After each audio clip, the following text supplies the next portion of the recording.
தீபிகா, வணக்கம். முன் எப்போதும் இல்லாத அளவுக்கு தற்போதைய அரசியல் சூழலில் காவிரி விவகாரம் என்பது மீண்டும் பூதாகரமாக மாறி இருக்கிறது. கிட்டத்தட்ட பல ஆண்டுகால பிரச்சனை இந்த காவிரி பிரச்சனை. அவ்வப்போது திமுக அதிமுக ஆட்சியின் போது காவிரியின் குறுக்கே மேகதாது அணை கட்டக்கூடிய நடவடிக்கைக்கு முட்டுக்கட்டை போடுவதும், காவிரி நீர் திறப்பு தொடர்பாக சட்ட ரீதியாக அணுகி அதை பெறுவதும் என்பது தொடர்ந்து கொண்டே வந்தது. இந்நிலையில் தற்போதைய தாவேக அரசுக்கு காவிரி பிரச்சனை என்பது மிகப்பெரிய ஒரு சவாலாக மாறி இருக்கிறது என்றுதான் சொல்ல வேண்டும்.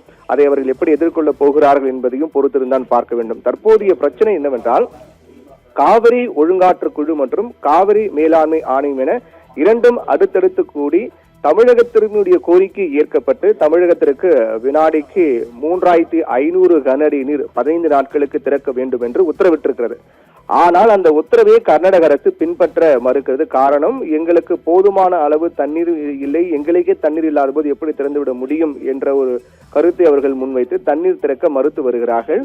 காவிரி மேலாண்மை ஆணையம், காவிரி ஒழுங்காற்று குழு ஆகியனுடைய அந்த உத்தரவை எதிர்த்து கர்நாடகாவில் பல்வேறு அரசியல் கட்சியினர் தொடர்ந்து போராட்டங்களை மேற்கொண்டு வருகிறார்கள். அதில் ஒரு பகுதியாக இன்று தென் கர்நாடக முழுவதுமாக முழு அடைப்புக்கு அழைப்பு விடுக்கப்பட்டு இந்த முழு அடைப்பு பந்த் என்பது தற்போது நடைபெற்று வருகின்றது. காவிரி மேலாண்மை ஆணையத்தினுடைய அந்த உத்தரவு, காவிரி ஒழுங்காற்று குழுவுடைய உத்தரவை கண்டித்தும், தமிழகத்திற்கு தண்ணீர் தரக்கூடாது என்பதை வலியுறுத்தியும், மேகதாது அணை கட்ட வேண்டும் என்பதை வலியுறுத்தியும் கர்நாடகாவின் தென் பகுதி கர்நாடகாவின் முழுவதுமாக முழு கடையடைப்பு பந்த் என்பது அங்கு நடைபெற்று வருகின்றது. ஒன்று. இரண்டாவதாக, வருகின்ற ஞாயிற்றுக்கிழமை என்று கர்நாடகாவில் அனைத்து கட்சி கூட்டம், கர்நாடக முதல்வர் டி.கே. சிவக்குமார் தலைமையில் அனைத்து கட்சி கூட்டம் நடைபெற இருக்கின்றது.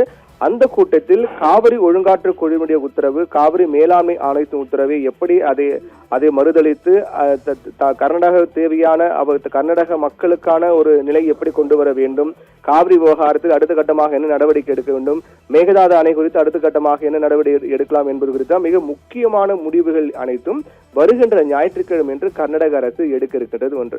இதற்கிடையில் தான் தமிழகத்தினுடைய நிலைப்பாடு பொறுத்தவரையில் காவிரி எப்போது நாங்கள் விட்டுக் கொடுக்க மாட்டோம், காவிரி நீரை பெறுவோம், அதே போன்று மேகதாது அணை கட்ட அனுமதிக்க மாட்டோம் என்று தற்போதைய தாவேக அரசு சொல்லி வந்தாலும் கூட நடைமுறை என்பது அவர்களுக்கு மிகப்பெரிய சவாலாக தான் மாறி இருக்கின்றது. அதிலும் குறிப்பாக தமிழக முதலமைச்சர் விஜய் கர்நாடகாவிற்கு நேரடியாகவே சென்று அங்கிருக்கூடிய கர்நாடக முதலமைச்சர் டி.கே. சிவக்குமாரை சந்தித்து காவிரி விவகாரம் தொடர்பாக பேச இருக்கின்றார் என்ற செய்தி கடந்த சில நாட்களாகவே பரவி வருகின்றது. இதற்கு ஒரு அமைச்சர் கர்நாடகா செல்கிறார் என்று கூறுகிறார், இன்னொரு அமைச்சர் கர்நாடகா செல்லவில்லை, எதுவாக இருந்தாலும் அதிகாரப்பூர்வ அறிவிப்பு முதலமைச்சர் அலுவலகத்திலிருந்து அறிவிக்கப்படும், அதுவரை இந்த செய்தி நம்ப வேண்டாம் என்று கூறுகிறார். இப்படியாக மாறுபட்ட கருத்துக்கள் தான் வந்து கொண்டிருக்கிறது. ஆனால் இதுவரையிலும் முதலமைச்சர் விஜய் இதை பற்றி எதுவுமே பேசவில்லை. கர்நாடகா செல்கிறாரா இல்லையா என்பது பற்றி எதுவும் பேசவில்லை. அப்படி இருக்கக்கூடிய நிலையில்தான் அதை வைத்து பார்க்கும்போது அவர் கர்நாடகா செல்வதற்கான வாய்ப்பு, ஒரு யோசனை, ஒரு ஆலோசனை இருப்பதாக தான் நம்பப்படுகிறது. ஏனென்றால் இன்றைய தினம் மிக முக்கியமான ஒரு கூட்டம் நடைபெற இருக்கின்றது. அதில் கர்நாடகாவிற்கு செல்லலாமா வேண்டாமா, கர்நாடகாவை சென்று அங்கு கர்நாடக முதலமைச்சர் டி.கே. சிவக்குமாரை சந்தித்து காவிரி விவகாரம் தொடர்பாக, மேகதாது அணை தொடர்பாக பேசலாமா வேண்டாமா என்பது குறித்து முடிவெடுப்பதற்கான மிக முக்கியமான கூட்டம் என்று முதலமைச்சர் விஜய் தலைமையில் நடைபெறுகிறது. இந்த கூட்டத்தில் துறை சார்ந்த அமைச்சர், நீர்வளத்துறை அமைச்சர் புசி ஆனந்தாக இருக்கட்டும், அதே போன்று நீர்வளத்துறை செயலாளர்கள், துறை சார்ந்த அமைச்சர் செயலாளர்கள், அதிகாரிகள் என அனைவரும் இந்த கூட்டத்தில் கலந்து கொண்டு அடுத்த கட்டமாக என்ன நடவடிக்கை எடுக்கலாம், கர்நாடகாவிற்கு நேரடியாக சென்று பிரச்சனை தீர்வு காண முயற்சிக்கலாமா அல்லது சட்ட ரீதியாக நாம் போராடலாமா என்பது குறித்து இன்றைய கூட்டத்தில் முடிவான பிறகு அது தொடர்பான அதிகாரப்பூர்வ அறிவிப்பு வெளியாகும். அந்த அறிவிப்பின் அடிப்படையில் தான் முதலமைச்சர் விஜய் கர்நாடகா செல்கிறாரா இல்லையா என்பது அதிகாரப்பூர்வமாக கடந்த சில நாட்களாக பரப்பப்பட்டு வரக்கூடிய செய்திகளுக்கு இன்றைய நாள் அதுக்கு முற்றுப்புள்ளி வைக்கப்படும் என்றும் எதிர்பார்க்கப்படுகிறது. ஒன்று. அவர் இரண்டு முடிவில் ஏதேனும் ஒரு முடிதான் எடுக்க போகின்றார். ஒன்று, கர்நாடகா செல்ல போகின்றார். அப்படி இல்லை என்றால் கர்நாடகா செல்லாமல் சட்ட ரீதியாக நாங்கள் அதை எதிர்ப்போம், சந்திப்போம் என்று சொல்ல போகிறார். இந்த இரண்டு முடிவு ஒன்றுதான் எடுக்க போகிறார்.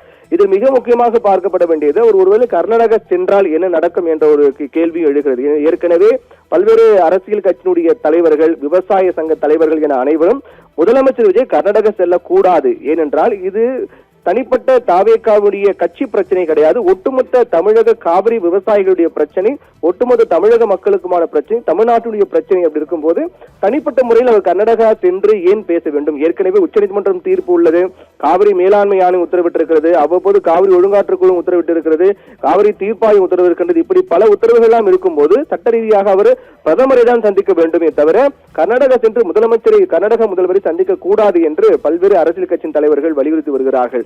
அதே சமயத்தில் டி.கே. சிவகுமாரும் முதலமைச்சர் விஜய் கர்நாடகா வர இருக்கின்றார் என்று கூறி வருகின்றார். அவர் கர்நாடகா வருவதை நாங்கள் வரவேற்கின்றோம். ஒரு விருந்தினராக ஒரு அண்டை மாநிலத்தின் முதலமைச்சராக அவர் வருவது என்பது நாங்கள் எந்தவித மறுப்பும் தெரிவிக்க மாட்டோம், அதை வரவேற்கின்றோம் என்று தெரிவித்திருக்கிறார். ஒருவேளை முதலமைச்சர் விஜய் கர்நாடகா வந்தால் அவருக்கான ஏற்பாடுகள் ஹெலிகாப்டர் எல்லாம் ஏற்பாடு செய்யப்பட்டு காவிரியில் இருக்கக்கூடிய நிலைமை அவருக்கு புரிய வைக்கப்படும் என்று தெரிவித்திருக்கிறார்.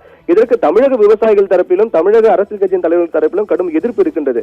முதலமைச்சர் விஜய் ஏன் கர்நாடகா செல்ல வேண்டும்? அவர் கர்நாடகா செல்கிறார் என்றால் அங்கிருக்கூடிய கர்நாடக முதல்வர் டி.கே. சிவகுமாரை தமிழகத்திற்கு அழைத்து வர வேண்டும். அவர் அழைத்து வந்து இங்கிருக்கூடிய வறண்ட நிலங்களை காண்பிக்க வேண்டும், தமிழகத்தின் நிலைமையை அவருக்கு எடுத்து புரிய வைக்க வேண்டும் என்றெல்லாம் கூட தொடர்ந்து சொல்லி வருகிறார்கள். இப்படியாக முதலமைச்சர் விஜய் கர்நாடகா செல்ல இருப்பது என்பது கடும் எதிர்ப்புகளை எதிர்கொண்டு வருகிற நிலையில் அவர் கர்நாடகா செல்கிறாரா, டி.கே. சிவகுமார் முதலமைச்சர் விஜய் கர்நாடகா வருகிறார் என்று சொல்லி வருகிறார். ஆனால் இங்கு முதலமைச்சர் விஜய் எதுவுமே அதை பற்றி பேசவில்லை. இன்றைய கூட்டத்தில் அது தொடர்பான மிக முக்கியமான முடிவு எடுக்கப்பட இருக்கின்றது. அந்த முடிவின் அடிப்படையில் தான் அடுத்த கட்டமாக என்ன நடக்கும் என்பதை நம்மால் சொல்ல முடியும். தீபிகா.